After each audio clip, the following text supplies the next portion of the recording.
If you're thinking and asking yourself questions like, what do I do with these little creatures called girls?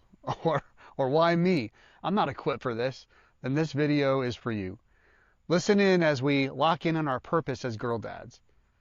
When I think about having purpose in my relationship with my daughters, my mind goes back to when I became a girl dad for the first time.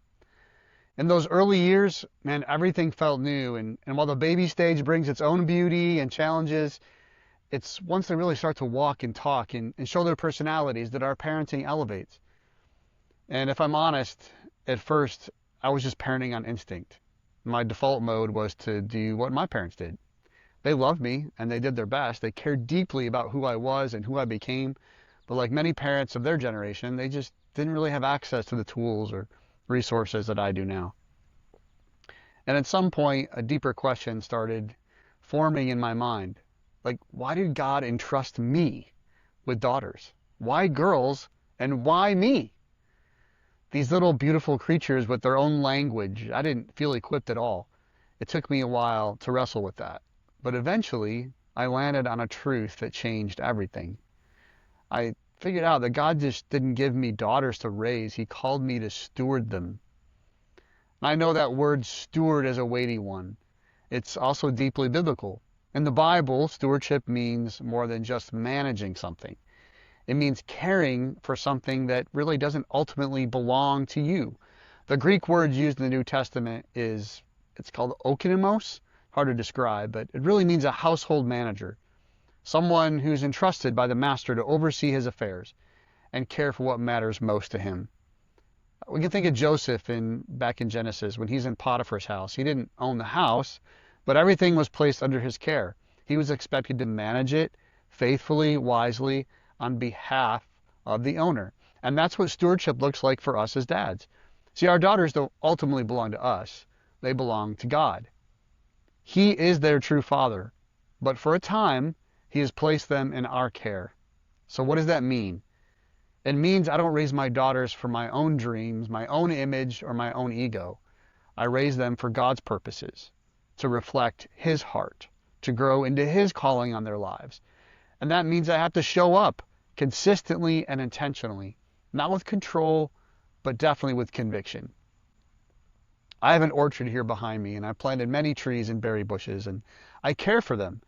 My why, my purpose is because I want to produce fruit for myself and for others to enjoy. I don't own the process of growth. I can't force the fruit, but I can steward it. I water it, I prune it, I protect it, I tend it. It takes effort.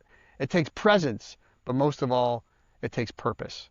If I don't know why I was doing it, I wouldn't be as committed. And if I neglected it, if I didn't show up, those trees, they might survive, but they'll never flourish and really be fruitful. And one day I'll look back with regret, realizing I had this great orchard, but I never saw the true potential of its harvest. And that's the danger in fatherhood too.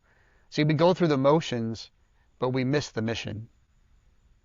But when I understood my purpose as a steward, it all changed. So now my goal isn't just to be a good dad, it's to raise daughters who know their God-given purpose, to mirror the presence of their Heavenly Father and how I show up, and to pursue this calling that I have with everything, so that one day I look back with no regrets.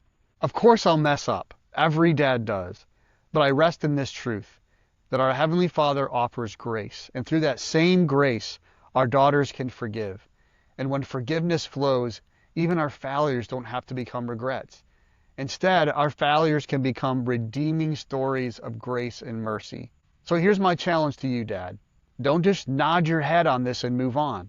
Make a commitment right now to show up with purpose, with presence, and to pursue this journey of girl dad with no regrets.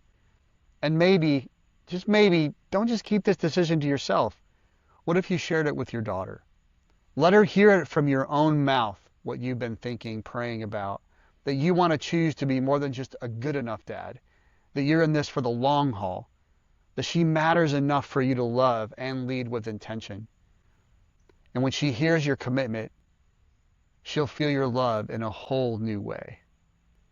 And that may be the moment she remembers for the rest of her life. And if you're wondering how to take those next steps, well, you're in the right place. Subscribe and stick around to videos like this that go deep, that challenge and equip you to raise your daughter with clarity, confidence, and conviction. Let's get better together. Because being a girl dad isn't just something we are, it's something we become on purpose. You got this.